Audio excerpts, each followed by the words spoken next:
So I'd like to welcome everybody to the presentation of the Champion of Science Award to Congressman Frank Pallone. Just a little bit of background. This award is given by the Science Coalition.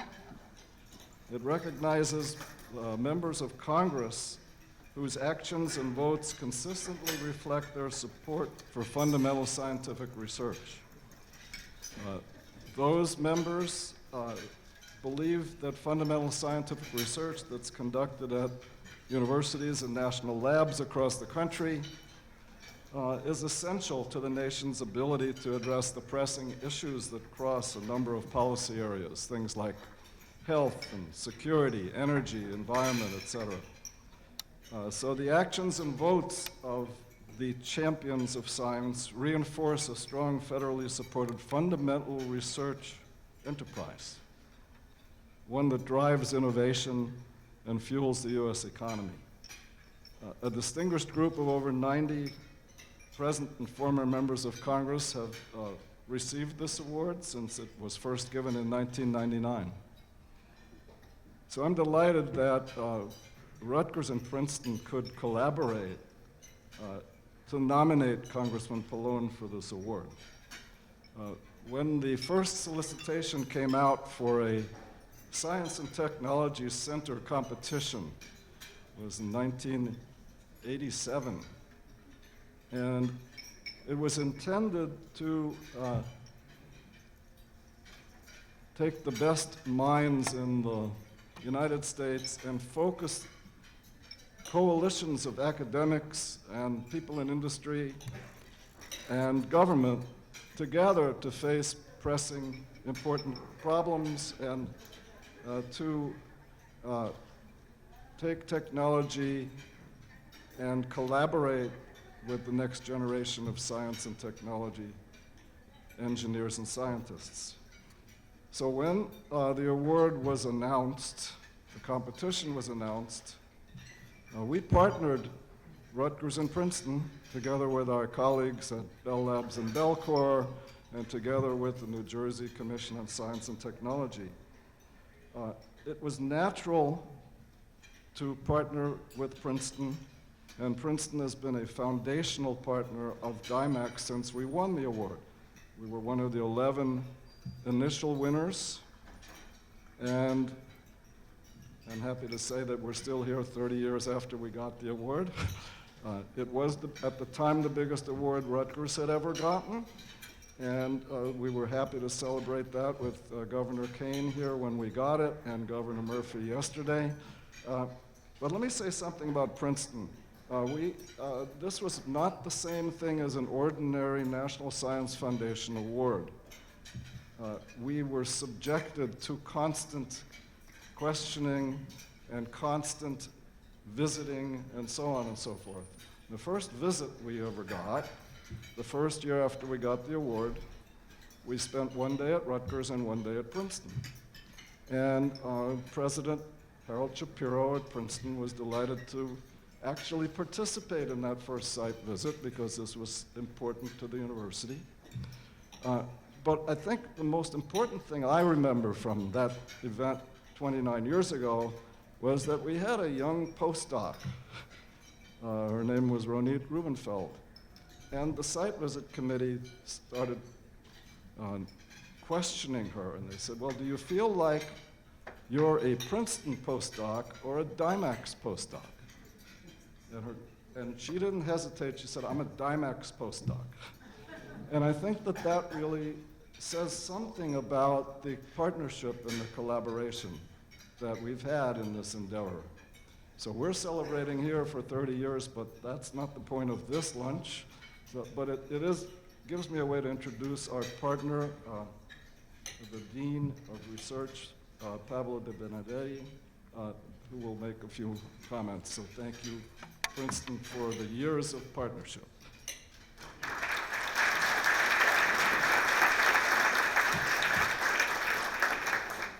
Thank you very much. It's a real honor, a pleasure to represent Princeton at today's celebration of DIMAC's 30th anniversary. and honoring Chairman Pallone as a champion of science. As you all know, Princeton has been a partner of DIMACS from the very beginning. Today we have approximately 20 Princeton faculty members across 4 academic departments that are active within the center. DIMACS is but one example of Princeton and Rutgers working together. Our institutions have a very proud history of mutual respect and collaboration, both in the lab and in Washington.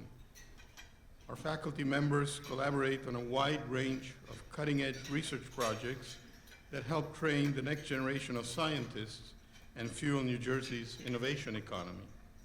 Examples include the Consortium Cancer Center within the Rutgers Cancer Institute of New Jersey, the Rutgers-Princeton Center for Computational Cognitive Neuropsychiatry, and the New Jersey Alliance for Clinical and Translational Research, and those are just 3 examples. And in Washington, our government offices, government affairs offices, and federal relations offices work very closely with each other to educate Congress on the importance of federally funded basic research. Of course, we don't have to educate Chairman Pallone, he educates us.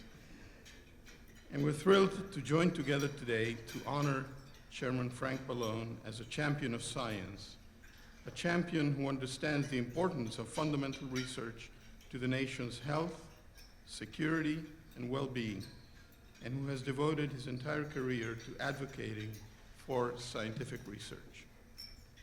Our nation is extremely fortunate to have Congressman Pallone at the helm of one of the most important and influential committees in Congress. The House Energy and Commerce Committee is particularly important for biomedical research, environmental protection, and climate change and clean energy. The chairman is a leader and a visionary in each of these areas. Chairman Pallone was a leader in the effort to enact the 21st Century Cures Act, which has provided very robust increases for cutting-edge research at universities and is leading to new cures for diseases. He's a tenacious advocate for the funding of NOAA and the work that it does in helping us understand, predict, and track hurricanes. Both Princeton and Rutgers do groundbreaking research in these areas. Under the chairman's leadership, the Energy and Commerce Committee is holding hearings and passing legislation to address climate change. He's also a stalwart supporter of the Princeton Plasma Physics Laboratory, New Jersey's only national laboratory, and its work to provide the ultimate solution to climate change and sustainable energy. Of course, it's too late to go to the shore this season, but I hope everyone who enjoyed trips this summer remembered Chairman Pallone's work on coastal erosion, oceans, and climate change, work that will help preserve our coastal ecosystem. So thank you, Chairman, for your support of federal research, for your advocacy on behalf of Princeton and Rutgers, and for being a true champion of science. It is now my pleasure to introduce Chancellor Christopher Malloy, who will say a few words about Chairman Pallone as well. Chris?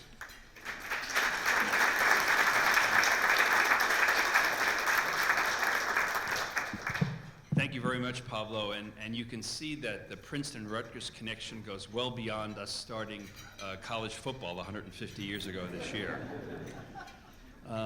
And for that matter, actually, given the integration of Rutgers of just a few years ago with our medical schools and our collaboration with Princeton, the combined universities in this part of New Jersey have more than $1 billion of annual research expenditures, which is larger than any of the universities in New York City individually, Columbia and NYU.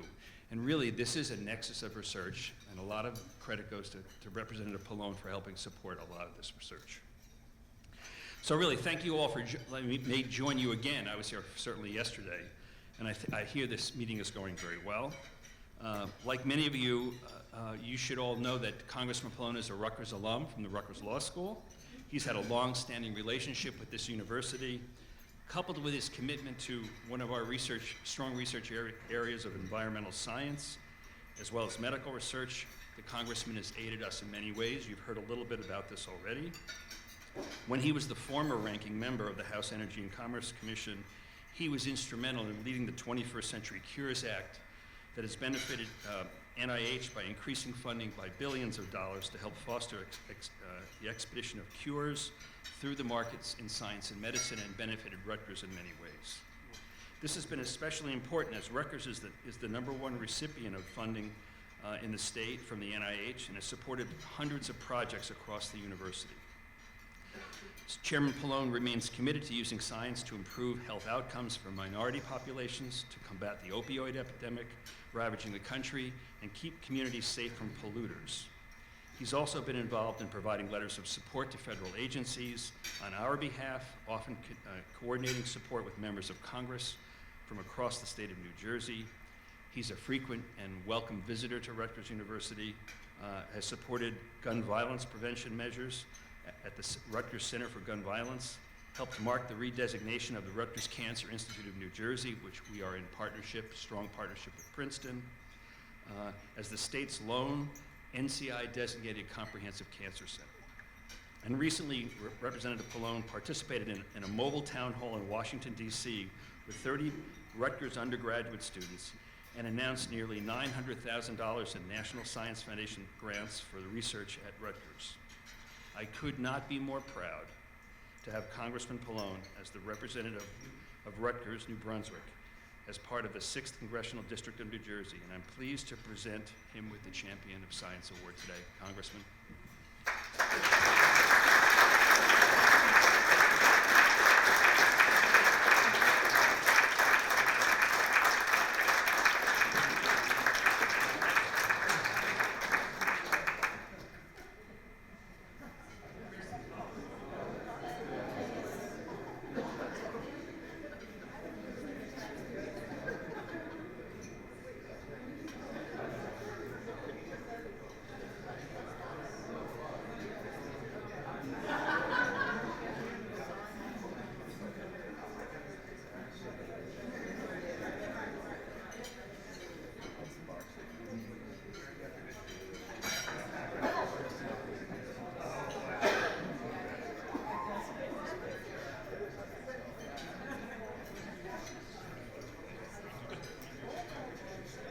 Thank you so much. I love the award. This is definitely going to be put in my office in Washington. I understand. I was looking at it, and I thought I've seen this before. And one of you told me that my chief of staff in Washington, Liam Fitzsimmons, was actually the chief of staff to Louise Slaughter, and that she had gotten the award at some point. So I think I probably saw it in her office, or maybe in the Rules Committee, that she chairs. But now I have my own. I don't have to just see hers anymore. But I'll tell you why this is particularly wonderful. I think that I'm terrible as a scientist. When I was in high school, when I was in college, when I was in graduate school, I always wanted to take science courses. But and at that point, this was in the 70s when they had, for a brief period of time, had gotten rid of all the distribution requirements at college. In fact, I was involved in an effort to get rid of the distribution requirements when I was the president of the student government at Middlebury College, where I went undergraduate. I won't talk about that because maybe it wasn't a good idea, but we did get rid of them. But so I never had to take a science course. But I still did, and my roommates and friends would say, you're terrible, you're going to get a D, you're going to flunk, why are you taking these? I mean, I started taking courses like genetics and things that, I had no business taking, and I didn't do well. If I was lucky if I even got a C in, some of these things. But I still thought it was important, and I always felt, I guess because a lot of times when I would take the standardized tests like the SATs or the GREs, for some unknown reason, I was always do better on the math section than on the English section, even though I was much more oriented towards English and, really wasn't very good at science. But I kept thinking, well, there must be something innate about me that I can do science, but I never was able to. And then when I was married to my wife, she came from a whole line of engineers and physicists. Her father was a physicist at RCA. Her two brothers, her sister-in-law, were all engineers. One has a PhD in computer science. And so we figured, well, maybe somehow, these kids, we have two daughters and a son, would have an aptitude and want to go into the sciences. And when they applied to college, they all applied and wanted to be English majors. My son went to Kenya and said he wanted to be an English major. My one daughter went to Barnard at Columbia and was going to be an arts major. And then at the end of her freshman year, Celeste, my daughter, went to Barnard and said to me, she said, you know, I took a course in earth science and I really enjoyed it, and I think I want to major in earth science. And I said, wow, I said, is this really going to happen? And then she ended up graduating with undergraduate degree in earth science. She started her PhD, dare I mention, at Columbia in September, and she's getting her, I don't know what it is, a geochemistry or something. She's getting a degree in geochemistry, a PhD. And I finally said, see, we finally arrived. Now we have a scientist. We have someone who really, and she comes home and talks about mineralogy and all these things. I don't know what she's talking about. She wants to do her PhD. People say, what is she getting her PhD? And I say, it's mud.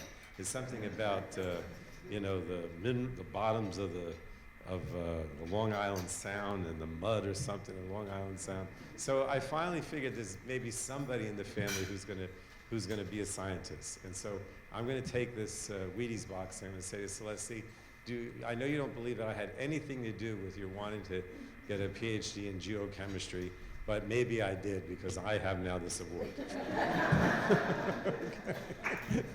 But I just wanted to, I don't want to talk too long, but I just wanted to say a lot of comments about the things that I've been involved with.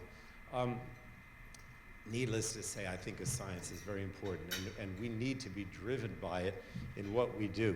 The Energy and Commerce Committee, which I chair now because we're in the majority, I was the ranking member when we were in the minority, has a very broad jurisdiction. A lot of it's been mentioned on healthcare, technology and computers, energy, I don't know, the list goes on. Anything that deals with interstate commerce.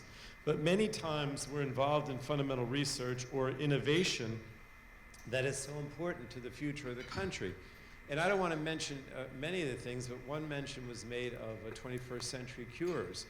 And it is possible, I know you hear a lot, right? I mean, first of all, when I walk in the room, the first thing people said, you must be glad you're not in Washington because all they do is impeachment. Well, I assure you that that's not the case. In fact, I wasn't even able to follow or even see any of the impeachment hearings last week because we had 2 days of markups on many important bills.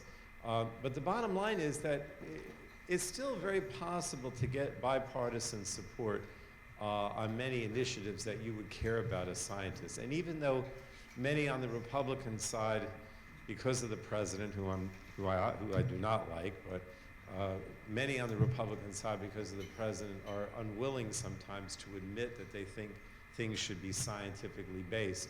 In reality, they do believe that, and it is possible to get them to come to the table and agree on a lot of things. So 21st Century Cures, which was mentioned, was very much a bipartisan initiative.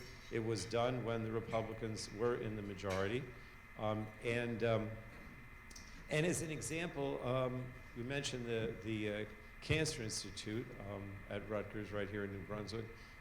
There are many things happening now that directly relate to the funding that's available. We, under 21st Century Cures, we went over there, I don't know, not too long after the bill was passed because they were doing some great initiatives on precision medicine. And again, I'm not too good at explaining this. You probably maybe know what it is. But you know, it's the idea that when you come up with a regime to cure someone or to help someone perhaps with some kind of tumor, that it's precise to their particular, you know, genetics or whatever, so that you're precise in terms of the way you actually do the therapy to that particular person. And I mean, obviously that's very important. Climate change, I'll mention another thing. This is a good example is that yesterday we had a meeting with a group of members who want to push back against the president's decision to withdraw from the Paris Agreement. He actually just started that process in the last week. Fortunately, it doesn't end until after his next, you know, the end of this term. So if we elect a Democratic replacement, they can sign up for the Paris Agreement literally the next day, and we may not have even withdrawn officially. But it was interesting because, you know, it was a group of politicians sitting around the table talking about And this also shows how scientists, you're not just, pie in the sky. You're dealing with practical solutions. And I know you know that. A lot of people maybe don't. But anyway, we were sitting around, there were about a dozen of us, and we were talking about, how we have to push back, we have to develop a message that the Paris Agreement is important, and that international cooperation on climate change is important. We can't just do it on our own. But in the course of that, the scientists, there were three, who came there to brief us, were very careful to point out that it's not just the idea of international cooperation, it's the idea that you don't want the United States to fall behind from an economic point of view, because the countries that are going to be out front on renewables and innovation in the area of climate change, those are the countries that are going to create the jobs. Those are the countries that are going to have the economic growth. And if you don't do that, then you fall back economically. It's the same principle. One other area that I really have championed, although not people know that much about it. This whole idea with immigration of restricting scientists and students and PhD candidates that come from other countries to places like Rutgers and Princeton, and how that is so detrimental to our ability to innovate and do research and again stay at the cutting edge. So what you talk about in terms of innovation, in terms of putting science first, in terms of funding for research, all these things are really so crucial, not only in terms of our economy, but raising our living standards, but also, even if you just, sometimes I talk about, America wanting to be first and America still wanting to be a leader in so many things. And even if you don't believe in that, although I do, then you still understand why what you do and what is so important, and why there has to be this marriage or relationship, if you will, between government and the scientific community to keep us out front, not only for us and our national interests, but also to bring up the living conditions of the world as a whole, and the way we impact the average person, which is ultimately what all of you are trying to do, help people. So I just want to say, on an individual level, because of my family background, and also, or lack thereof maybe, and also because of what I feel is important as an elected official, as a politician, I really do appreciate this award. Thank you.